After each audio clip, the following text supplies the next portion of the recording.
Baik, bismillahirrahmanirrahim. Assalamualaikum warahmatullahi wabarakatuh. Perkenalkan, nama saya Muhammad Yusriyadi dari kelas akuntansi 19G dengan NIM 105731124 219. Baik, pada kali ini saya akan menjelaskan PPT saya, akuntansi sosial dan lingkungan, sebagai tujuan untuk mengikuti ujian akhir semester. Baik, langsung saja. Materi pertama yaitu audit lingkungan. Pengertian audit lingkungan. Audit lingkungan adalah suatu alat manajemen yang meliputi evaluasi secara sistematik, terdokumentasi, periodik, dan objektif tentang bagaimana suatu kinerja organisasi, sistem manajemen, dan peralatan dengan tujuan memfasilitasi kontrol manajemen terhadap pelaksanaan upaya pengendalian dampak lingkungan dan pengkajian pentaatan kebijakan usaha atau kegiatan terhadap peraturan perundang-undang tentang pengelolaan lingkungan. Audit lingkungan, suatu usaha atau kegiatan merupakan perangkat manajemen yang dilakukan secara internal oleh suatu usaha dan kegiatan sebagai tanggung jawab pengelolaan dan pemantauan lingkungannya. Audit lingkungan bukan merupakan pemeriksaan resmi yang harus dilakukan oleh suatu peraturan perundang-undang, melainkan suatu usaha proaktif yang dilakukan secara sadar untuk mengidentifikasi permasalahan lingkungan yang akan timbul sehingga dapat dilakukan upaya-upaya pencegahan. Kemudian selanjutnya, jenis-jenis audit lingkungan. Yang pertama, audit penataan. Audit penataan memiliki sifat-sifat antara lain. Yang pertama, menilai ketaatan terhadap peraturan, standar, dan pedoman yang ada. Yang kedua, meninjau persyaratan perizinan dan pelaporan. Yang ketiga, melihat pembatasan pada pembuangan limbah, udara, air, dan padatan. Yang keempat, menilai keterbatasan peraturan dalam pengoperasian, pemantauan, dan pelaporan sendiri atas pelanggaran yang dilakukan perusahaan. Kemudian yang kelima, sangat mengarah pada semua hal yang berkaitan dengan pentaatan. Kemudian yang terakhir, dapat dilakukan oleh petugas, kelompok, atau perusahaan setempat. Kemudian jenis yang kedua, audit manajemen. Audit jenis ini mempunyai sifat antara lain. Yang pertama, menilai keefektifan sistem manajemen internal, kebijaksanaan perusahaan, dan risiko yang berkaitan dengan manajemen bahan. Yang kedua, menilai keadaan umum dari peralatan, bahan, bangunan, dan tempat penyimpangan. Yang ketiga, mencari bukti atau kenyataan tentang kebenaran dan kinerja proses produksi. Yang keempat, menilai kualitas pengoperasian dan tata laksana operasi. Yang kelima, menilai keadaan catatan laporan tentang emisi, tumpahan, keluaran, dan penanganan limbah. Yang keenam, menilai tempat pembuatan secara rinci. Kemudian yang terakhir, meninjau pelanggaran atau pertentangan dengan petugas setempat atau dengan masyarakat. Kemudian selanjutnya jenis-jenis audit lingkungan. Audit yang pertama, audit produksi bersih minimisasi limbah. Jenis audit ini mempunyai sifat antara lain mengurangi jumlah timbunan dan produksi pembuangan limbah. Yang kedua, menggunakan analisis kualitas dan kuantitatif yang dirinci terhadap praktek pembelian, proses produksi, dan timbunan limbah. Kemudian yang ketiga, mencari tindakan alternatif pengurangan produksi dan pendaur ulangan limbah. Kemudian jenis yang kedua, audit konversi, di mana audit konversi ini terbagi menjadi dua bagian. Yang pertama, audit konversi air. Sifat audit ini adalah mengidentifikasi upaya untuk mengurangi penggunaan air total melalui usaha pengurangan, penggunaan ulang, dan pendaur ulangan. Kemudian yang kedua, audit konversi energi. Sifat audit ini adalah melacak pola pemakaian tenaga listrik, gas, dan bahan bakar minyak dan mencoba untuk mengkuantitatifkan serta meminimalkan penggunaannya. Kemudian selanjutnya tata cara audit lingkungan. Yang pertama pelaksanaan ada 4, yaitu pendahuluan, pra-audit, kegiatan, lapangan, dan pasca audit. Kemudian tata pelaksanaannya ada 4 juga. Yang pertama daftar isian, checklist, daftar pertanyaan, dan pedoman. Kemudian selanjutnya pendahuluan atau penjelasan pelaksanaan audit lingkungan.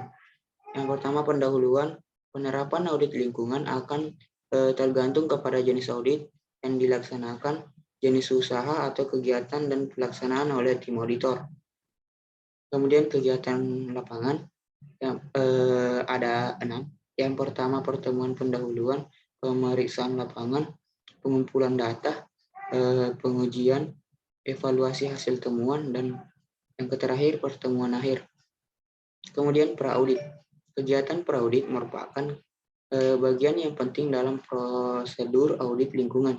Perencanaan yang baik pada tahap ini akan menentukan keberhasilan pelaksanaan audit dan tindak lanjut audit tersebut. Kemudian pasca audit. Tim auditor akan menyusun laporan tertulis secara lengkap sebagai hasil pelaksanaan audit lingkungan. Laporan tersebut juga mencakup pemaparan tentang rencana tindak lanjut terhadap isu-isu lingkungan yang telah diidentifikasi. Kemudian selanjutnya, manfaat audit lingkungan. Yang pertama, A, mengidentifikasi risiko lingkungan. Kemudian B, menjadi dasar bagi pelaksanaan kebijaksanaan pengelolaan lingkungan. C, menghindari kerugian finansial. D, mencegah tekanan sanksi hukum. E, membuktikan pelaksanaan pengelolaan lingkungan. Kemudian F, meningkatkan kepedulian pimpinan atau penanggung jawab. Kemudian G, mengidentifikasi kemungkinan penghematan biaya melalui upaya konversi energi. Kemudian H, menyediakan laporan audit lingkungan. Kemudian yang terakhir I, menyediakan informasi yang memadai bagi kepentingan usaha atau kegiatan asuransi, lembaga keuangan, dan pemegang saham. Kemudian yang kedua, lingkungan hidup dalam kerangka CSR dan Sustainable Development. Lingkungan hidup dan entitas bisnis. Berdasarkan Undang-Undang Nomor 32 Tahun 2009, Pasal 1 Ayat 2 menyatakan bahwa perlindungan dan pengelolaan lingkungan hidup adalah upaya sistematis dan terpadu yang dilakukan untuk melestarikan fungsi lingkungan hidup dan mencegah terjadinya pencemaran dan atau kerusakan lingkungan hidup yang meliputi perencanaan, pemanfaatan, pengendalian, pemeliharaan, pengawasan, dan penegakan hukum. Tujuan perusahaan sebagai suatu entitas bisnis adalah mencari laba untuk saat ini maupun pada masa depan, melayani pasar secara bersaing, menciptakan suasana kerja yang kondusif bagi seluruh karyawan sehingga tercipta rasa aman dan kemampuan untuk bersaing serta berekreasi demi kemajuan perusahaan. Selain mendapatkan laba, perusahaan juga memiliki tanggung jawab sosial kepada masyarakat dan lingkungan. Kemudian konsep CSR. Konsep CSR pada tahun 1970 dikemukakan oleh Bowen, the father of corporate social responsibility, yang menjelaskan bahwa perusahaan sebagai pelaku bisnis menjalankan kewajiban mereka mengambil keputusan tersebut dan mengikuti garis tindakan yang akan dilakukan berdasarkan nilai dan tujuan masyarakat. Terdapat dua prinsip dasar tanggung jawab perusahaan terhadap dampak sosial yang ditimbulkan, yaitu ada dua. Yang pertama prinsip Dharma, prinsip yang mengharuskan pelaku usaha dalam hal ini adalah perusahaan untuk dapat memberikan bantuan secara sukarela kepada orang atau sekelompok masyarakat. Pada prinsip ini, aktivitas yang dilakukan yaitu aktivitas filantropi perusahaan sebagai tindak untuk mempromosikan atau mengkampanyekan kebijakan sosial. Contoh kegiatan tersebut yaitu kemitraan sosial dengan kelompok masyarakat yang sedang membutuhkan bantuan. Kemudian yang kedua, prinsip perwalian. Prinsip yang bertindak di mana pelaku usaha menjadi wali publik untuk dapat mempertimbangkan kepentingan orang banyak jika kebijakan perusahaan telah diputuskan. Jenis aktivitas dari prinsip ini berhubungan dengan kegiatan untuk mengakui interdependensi hubungan bisnis terhadap masyarakat, menyeimbangkan kepentingan antara bisnis dan masyarakat sesuai dengan kebutuhan masing-masing. Contoh dari prinsip perwalian yaitu membantu dalam pemenuhan persyaratan hukum, pendekatan stakeholder, perencanaan strategi perusahaan. Kemudian selanjutnya, dimensi CSR. Definisi CSR itu secara konsisten mengandung 5 dimensi. Yang pertama yaitu dimensi lingkungan yang merujuk ke lingkungan hidup dan mengandung kata-kata seperti lingkungan yang lebih bersih, pengelolaan lingkungan, kemudian kepedulian lingkungan dalam pengelolaan operasi bisnis, dan lain-lain. Yang kedua, dimensi sosial yaitu hubungan antara bisnis dan masyarakat dan tercermin melalui phrase seperti berkontribusi terhadap masyarakat yang lebih baik, mengintegrasi kepentingan sosial dalam operasi bisnis, memperhatikan dampak terhadap masyarakat, dan lain-lain. Kemudian yang ketiga, dimensi ekonomi yang menerangkan aspek sosioekonomis atau finansial bisnis yang diterangkan dengan kata-kata seperti turut menyumbang pembangunan ekonomi, mempertahankan keuntungan, dan operasi bisnis.